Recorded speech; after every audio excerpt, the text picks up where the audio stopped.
Hello and welcome to the Ellen Made Book Club. Today we'll do Hello and welcome to the Ellen Made Book Club.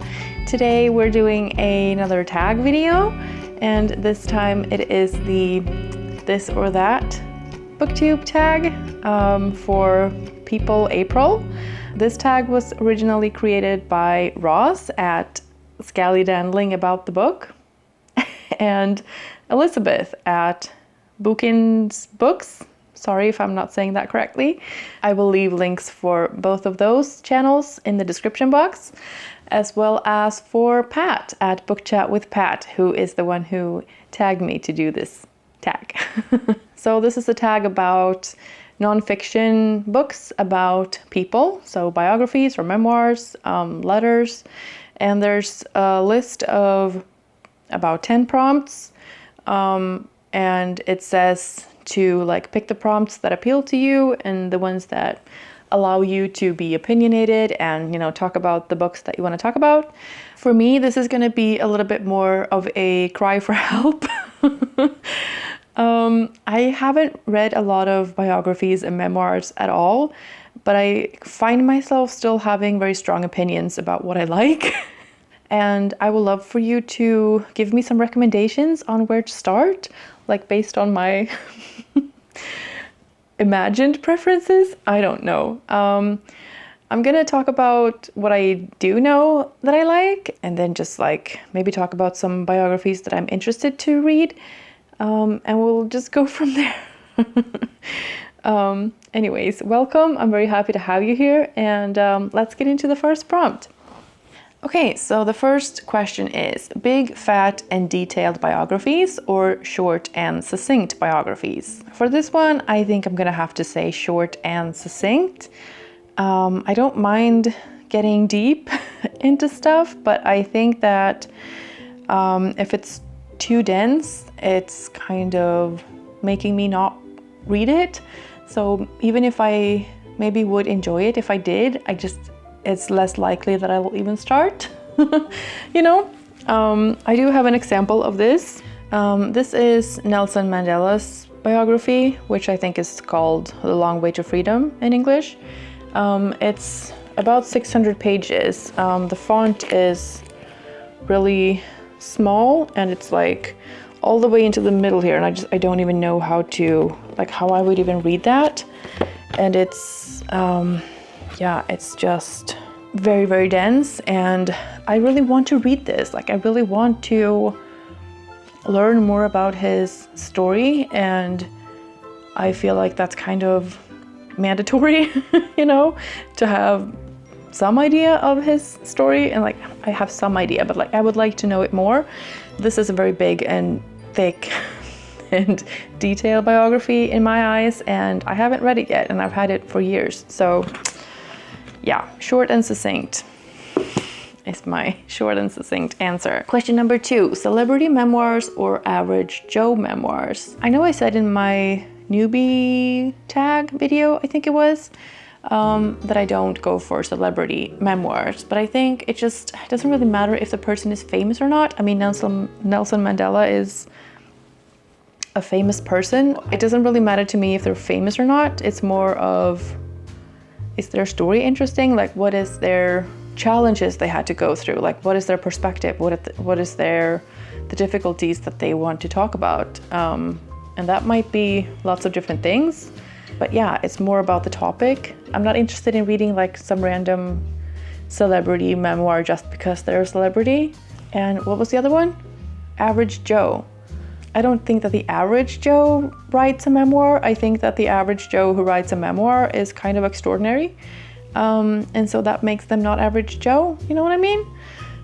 I'm currently listening to Sociopath by Patrick Gagne, which I was inspired to do based on this tag. I've had that on my list of books I want to read for a while. And I just thought, why don't I just try it? I was inspired by this tag to read that. So and I'm really enjoying it. I'm about halfway through, and I mean, she's an average Joe, I guess. She's just a regular person. She's not a celebrity, but I'm finding her life story very interesting because she's a sociopath. and she's telling, you know, all about that. So I guess average Joe. But then again, there are celebrities that I would like to read their memoirs. So the ones I have are Viola Davis, Finding Me. This one by Jeanette McCurdy that I'm not gonna say the title of. I want to read Matthew Perry's biography, which is about his addiction throughout his life, which Pat talked about in her video. And like, that's something that sounds interesting. And, you know, I maybe wouldn't read David Schwimmer's biography if he didn't have, you know, there has to be something more than just being a celebrity. Like Britney Spears is another one of those. Like I've seen her documentary, or like one of the, like the Spears versus Spears documentary. So I thought that was very interesting. I'm not sure that I'm interested to read her biography, but like maybe. But again, it's not just because she's a celebrity, it's because she had this whole, you know, other stuff going on. Okay. Question 3, complete correspondence or selected letters? I don't think I've ever read any kind of correspondence. I don't know, kind of neither. Okay, so I think this depends. I don't know how this is usually done, but I could imagine it being interesting if it was like sprinkled into a story. Like if there was a nonfiction book of like 2 lives or maybe 1 life, but the letters were sort of sprinkled into the story. Like that would be fascinating. Or if it was an entire book and it was like both letters back and forth. But I'm just not sure which people I would be interested in. Like it's a huge invasion of privacy unless they're consenting to it. So I don't know. I don't know. I don't really care about this one that much. Number 4 is memoirs written when the events are fresh, or memoirs written with hindsight. I'm not sure I have an opinion on this either. I think that it's good to document things when they're fresh, but maybe not publish them right away. Maybe like with documentaries, for example, you're not like publishing the documentary as it's happening. You kind of want to know what the conclusion is going to be, or what, you know, and you might think differently a few years later. I have one example that's been on my shelves for what? No, not on my shelf. I have one example that isn't actually mine, but I got this for my boyfriend like a lot of years ago, and he still hasn't read it, and neither have I. But I would like to read this. It is 438 Days by Johan Persson and Martin Schibbye. It's about 2 Swedish journalists who were imprisoned in Ethiopia for 438 days. And obviously, like them being journalists, they took photos and documented stuff as it was happening. And then this came out like 2 years after they were released, or I don't know, pretty short after, like, I guess the amount of time it took to write the book, basically. And I think they kind of had to do that because if they would wait any longer, I don't think that the interest would be there still to read about their story. I think it's been made into a movie as well. Anyways, I haven't read it though, so I don't know. I don't really have an opinion on that, so I don't really know why I'm talking so much. Yeah, I guess document it while it's happening and then wait a bit and then publish. This or that thing is very difficult for me. I'm a grayscale kind of person. I always twist and turn everything and look at stuff from all angles, and I very rarely end up in either or camp. Like, I'm very in the middle on anything, so this is a challenge for me. Anyways, number 5, gossipy biographies or scholarly biographies. See, this is another one that I'm in the middle. I don't want gossip about other people, but I want the juiciness of a gossipy biography, I would think. Like, I want there to be some juice, you know?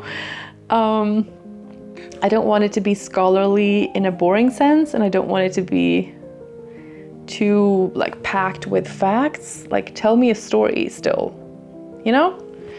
Number 6, diaries of ordinary life or diaries of extraordinary events. I'm gonna say extraordinary events. I'm gonna use these two as examples again because I think that both of these are kind of diary-esque and they're over, you know, relatively long periods of time, you know, so there's nothing ordinary about their days. Yeah, but these are like ordinary people, you know? Yeah, I wouldn't want to read like, I went to the store and then I went and bought a newspaper and then, I don't know, what are these books about ordinary, I don't know. I mean, if it's like a totally different world from mine, like if it's from 100 years ago or if it's from another part of the world and it's like something that gives me insight into another kind of life, like that would be interesting. If there's something more to it than just like describing super basic things, you know? Okay. Number 7, arty memoirs or sporty memoirs. Arty for sure. Art over sport any day. I could be interested in something about like an ultra runner or something, like where they're running like ultra marathons and, you know, they're like have to train for a really long time and it's like a mental challenge and all of that. I mean, I know all sport is, but like I'm not gonna read about some random football player or something. I would much rather read about an artist. Okay. Number 8, gritty autobiographical writing or inspirational autobiographical writing. I don't know if it's come across already, but I'm gonna say gritty. I think what's interesting about a biography is the challenges and the difficulties that they're going through and how they overcame it or how they struggle to overcome it, or, you know, that might be inspirational in itself. So I don't necessarily see this as an either or. It doesn't have to be inspirational for me to want to read it, you know what I mean? Number 9, biographies of historical figures or biographies of contemporary figures. Depends, you know? I think I saw a biography about like this Swedish queen from way back when. And how, you know, that was very different to have a woman in power and sort of how she did things. But I haven't read it yet and I don't remember what it's called, so I don't know. I don't think I'm gonna read about Napoleon or anything like that, or like some random king, or even like ordinary people kind of thing. Not like a biography. Like I enjoy historical fiction, but I don't think I'm gonna read a biography about someone from history. So I'm gonna say contemporary. Like I said, I think what interests me is the difficulties and challenges that they're going through, and it's usually something to do with social issues or social justice kind of thing. Like there's something about them that makes it difficult to live in this world that we have, or like this society that we have, or the society that they're living in. And so yeah, like that can be interesting in a historical context as well, but it's not as relevant for me, I guess. So I don't find it as interesting. Number 10, memoirs of happy days or memoirs of tragic days. Do you want to guess? I'm gonna say tragic days. I don't want anybody to struggle, obviously, or have a hard time. But if they do, I would love to read about it because it is inspiring to see how people handle their situation and how they reflect on it and what they learn and what they want to share and what they want to pass on to their fellow humans who are also going through something difficult, or who also want to, you know, gain some perspective maybe on their own lives, or, you know. Then there's the bonus prompt from Elisabeth that I don't even understand. There's like a really long one or a really short one, and I'm gonna say the really short one.